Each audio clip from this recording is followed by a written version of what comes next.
Hello everyone, welcome to the first video of torque and safety.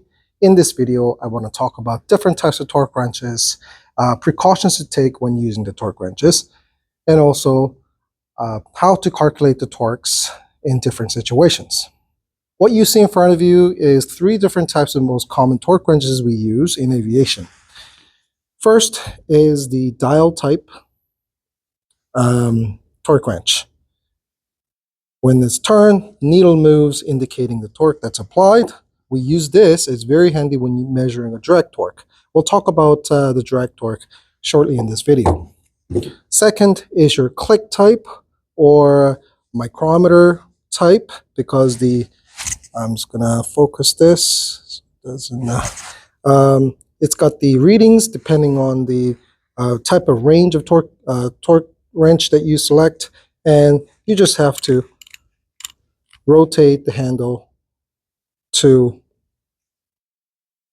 set the torque. All right, my 0 lines up with 250, which indicates this is set to 250, and there's usually a lock that locks the handle so it doesn't turn as you torque, right?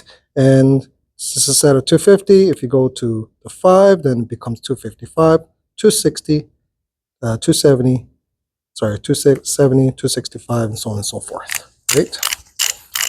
That is the click type, because when it reaches the desired torque, it clicks, right? It clicks, and you can still torque it further past that, but it just gives you the light feel of click, indicating you've reached the desired torque. This is the one fancy one. It's an electronic type, right? So it gives you a beep, really loud beep. Sometimes it will vibrate, they're letting you know that you've reached the desired torque. The way that you set it is you turn it on and let it do its thing, and then you just have to set it to desired torque. And then once you reach that, it give you a beep and you know it's there, right? Turn that off. The next one you see is not so common type of a deflecting beam. This one's so big, this is the only example that I have. This is the deflecting beam that we don't use anymore. It's a beam that you torque on it, and this needle moves as such, indicating what torque you're applying, right? So we've looked at some different torque wrenches. Okay, so let's talk about how to use these torque wrenches. I mean, I've briefly explained how to use the click type, and this and that as well. But first of all, when you're getting these torque wrenches from the store, you must check for their calibrated date, calibration stickers. These are, all of them will have a calibration sticker on it, making sure that they are calibrated. If they are not calibrated, even just a day past, you cannot use it, even though it might be perfectly good. It is by Transport Canada regulations that you cannot use it, right? And make sure it is calibrated to date. If it's not, please put a red tag, let the stores know, and return them. Get another one. In terms of using the dial torque wrench, you don't really set anything. Sometimes there is a needle like mine, right? If you want to put it to, let's say 30, this is a 0 to 75 inch-pound torque wrench. And you can, let's say you set it to 30, but it's not going to stop you or anything. But it's a good visual indicator once this gold needle, as I'm torquing, it moves near 30. If you move 30, that means you've definitely at 30 or past 30, right? So that's just a visual indicator. It doesn't do anything like the other two. But this is really good for measuring direct torque, because you can physically see the increments in the needle. Whereas these ones, you can actually set the desired torque, like I've shown you before, right? And that as well. Deflecting beam is another one that works like a dial type. You cannot set it, but you can measure how much your drag torque would be. So there are a few rules what not to do when you're using torque wrenches. First, you would never want to break torque with a torque wrench. Okay, torque wrenches are designed to only apply torque, not to break them. There are sensitive, obviously calibrated springs inside. If you break the torque with these things, you might damage those springs, and it will reduce the life of it. Please, under any circumstances, you do not want to break the torque with this thing.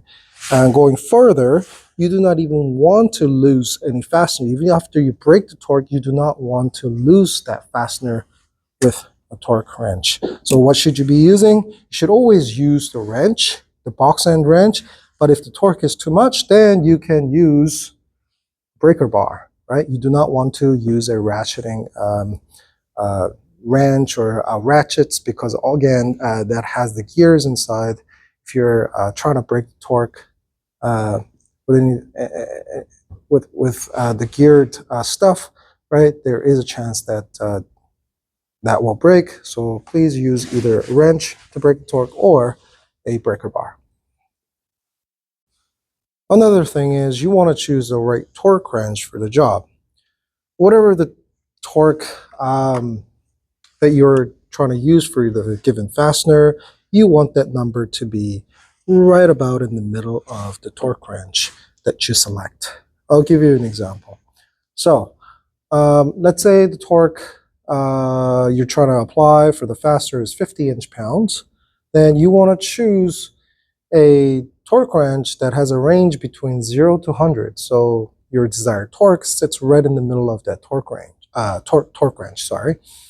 Okay, and another rule is you do not want to, it's not that you cannot, but it's preferred not to use the top and bottom 10% of the given range of the torque wrench. What I mean by that is, again, if you have a 0 to 100 inch-pound torque wrench and you want to torque something that's, let's say, 95 inch-pounds, well, torque wrench can torque it up to 100, right? But it is in that 10% range of the torque wrench, right? Or let's say you're trying to torque a fastener that is only that only requires 5 inch-pounds. Well, you don't want to choose 0 to 100. Again, it sits in the bottom 10%. It's for accuracy. It's not that you cannot, right? Obviously, it is rated for that. But if you have other choices, if you can get other torque wrench that can better accommodate, then you should choose that. It is a good standard practices to pretty much neglect top 10 and then the bottom 10% of the torque wrench. Okay, so keep in mind when you're doing these project, you got about 7 fasteners, and maybe all of them will require different torque wrenches to be used, okay, depending on their number. But do not try to use, because we have wide variety of torque wrenches in stores, please do not use one thing for everything. The next thing that I want to talk about is after you finish using the torque wrench, what do? You don't have to worry so much about these ones, the dial type and the deflecting type, because it goes back to 0 on its own anyways. So we don't have to worry about this. But what about the ones that you have to physically set and lock it? Do we leave it the way that we set it? Let's say this one goes from 150 to 1000. Let's say I was using a 750 inch-pound. Do I just set it up after you use it? It's already locked and put it in the box and bring it away? Nope, we don't. What we do, remember, we have a spring, calibrated spring inside. We don't want to give a constant tension on that spring. It will go over time. Who knows when this torque wrench will be used again, right? So you always want to zero it. What I mean by zero is, obviously this one doesn't have a zero because it starts from 150. So what you do is you want to, let's say it was set at 350, all right? Actually, I found it like that in the box, so this is a big no-no. You are going to unwind all the way to your indicated zero. In this case, 150 would be equivalent to zero because that's the minimum number that this can torque, right?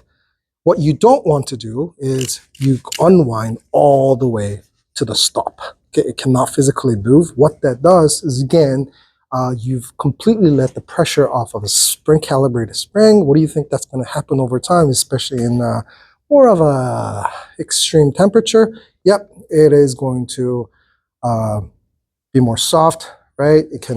It's because it's not in tension, at least some little tension.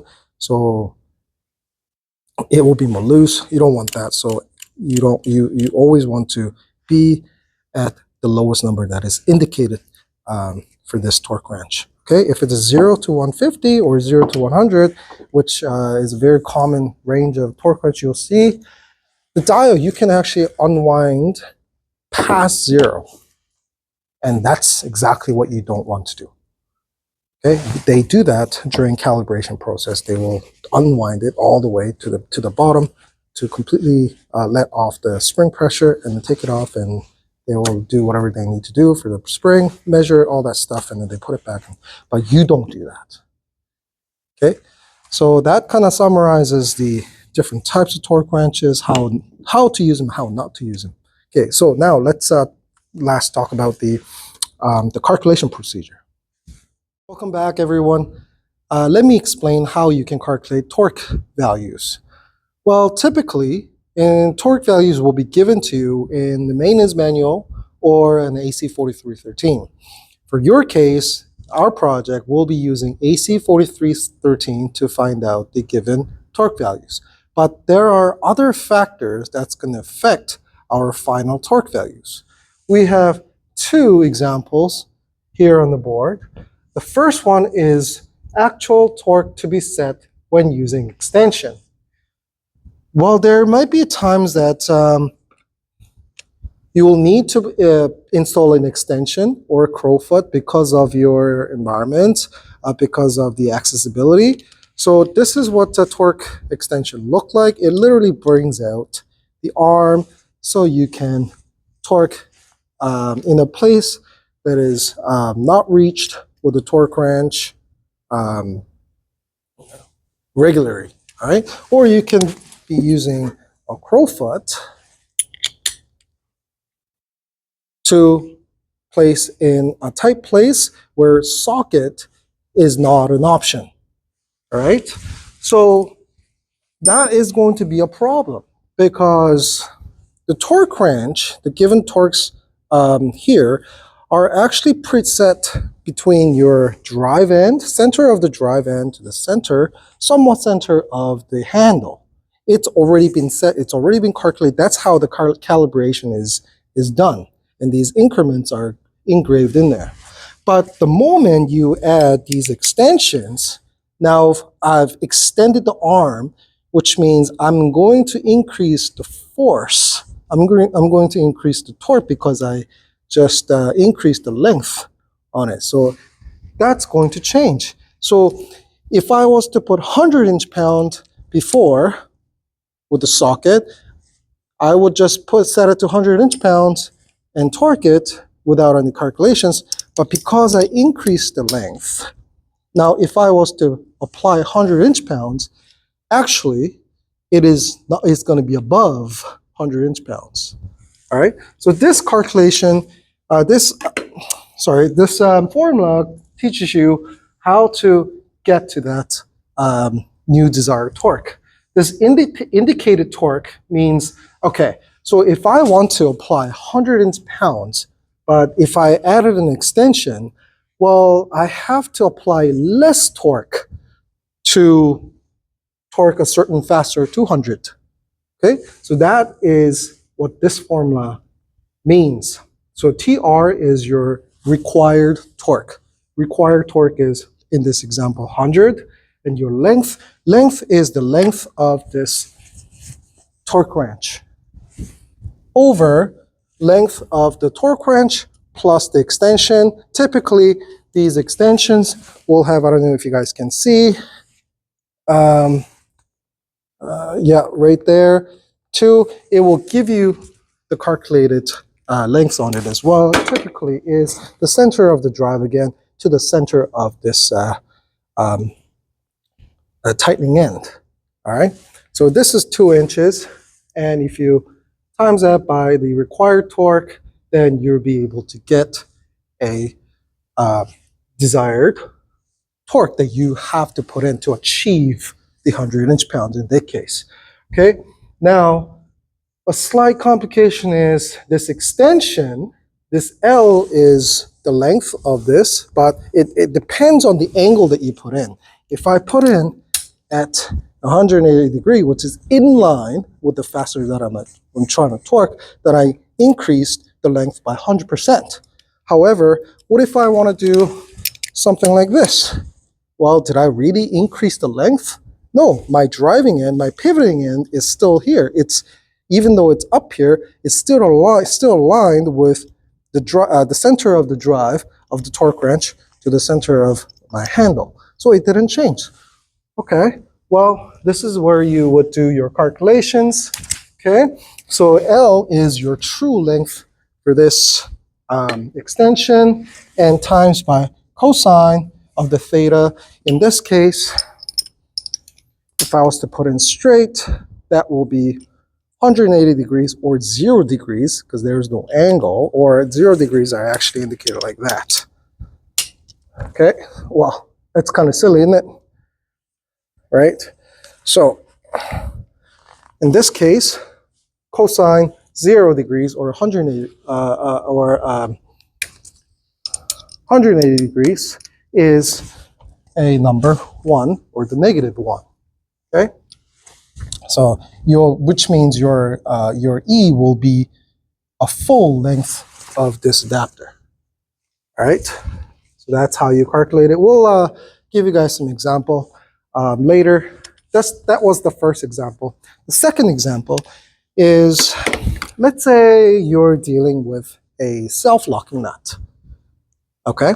The self-locking nut has the Teflon insert inside that's giving you the friction. That's what's holding the fastener tight, right? That's what's locking it, right? Which means it in itself, it's going to have a torque, because the extra friction, right? That torque, the friction, extra friction to turn the nut is called a drag torque, or prevailing torque, or run-on torque. All of these 3 things mean exactly the same, depending on who you talk to, right? They might be referring it to drag torque, might be referring to prevailing, or run-on torque. Okay, what it really means is the additional friction to turn that fastener, typically a nut. Okay, so it says actual torque to be set when fastener has drag torque, extra friction, right? So this TG, I think what it's trying to say is the gross torque, your total torque, is equal to your required torque plus your drag torque, right? I'm going to use the same example. My required torque is 100 inch-pounds. But if my drag torque, which is a friction is the negative value of 20 inch-pounds. So if I didn't have the drag torque, if I torque it to 100 inch-pounds, then I'm going to get 100 inch-pounds. But because that fastener, that self-locking nut or dual locking nut, has an extra friction of 20 inch-pounds, extra friction, if you turn 100 inch, but even if it clicked, what you've really applied is only 80 inch-pounds. Okay, so if you were to achieve 100 inch-pound with the 20 inch-pounds of drag torque or extra friction, you would actually need to add them up and apply 120 inch-pounds to achieve 100 inch-pounds. Okay? You have to add them up. These two are different things. This is the formula for when you have an extension of some sort, if you have to extend the length of it, right, of your torque wrench, this is how you calculate it, right? And this one is if you're dealing with a self-locking nut. right? If you're dealing with a self-locking nut, then you have to add the drag torque plus the required torque to calculate your final torque that you are going to be applying to achieve what it says to achieve in your book. Okay? Let's look at the first example here. Remember I was giving you an example of like this at 180 degree, right? And so it's going to use the full value, right? It's going to use the full length to be added on. So I have to apply less force to create, to achieve the torque that I want to achieve, all right? However, if I was to go backwards on it, I'm doing the negative thing, isn't it? I don't know, this looks a little silly, but that means I have to apply more torque because my torque is actually backwards. My arm is here, but then this is where I'm torquing. This is my turning end, right? I just lost this much of leverage, right? This is where I'm pivoting, and I just lost this much length of leverage, right? Which means I have to apply more force. Okay, I have to apply more force to achieve the same amount of required torque. So now that we talked about the formulas, let's look at some real examples. Okay, so I've prepared 3 examples in front of you. Okay, the first one, it is the most ideal setup where it's wide open, you're just torquing it in the most desirable position.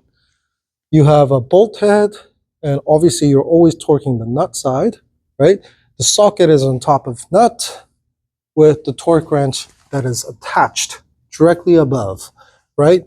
So we're going to say that torque wrench length is about 12 inches, and the torque that we want to apply is 100 inch-pounds. So looking at the formula that we've talked about is your indicated torque, what are you really going to be applying, is desired torque times the length, which is 12, over 12 plus, you don't have any extension, 0, right? Which really is 1, right? What is my desired torque? 100 inch-pounds, right? So what is the torque that I'm actually going to apply? Well, it is 100, right? For that reason, if you don't have an extension, if you're just using the socket, then you can just use the torque value that is indicated in the book.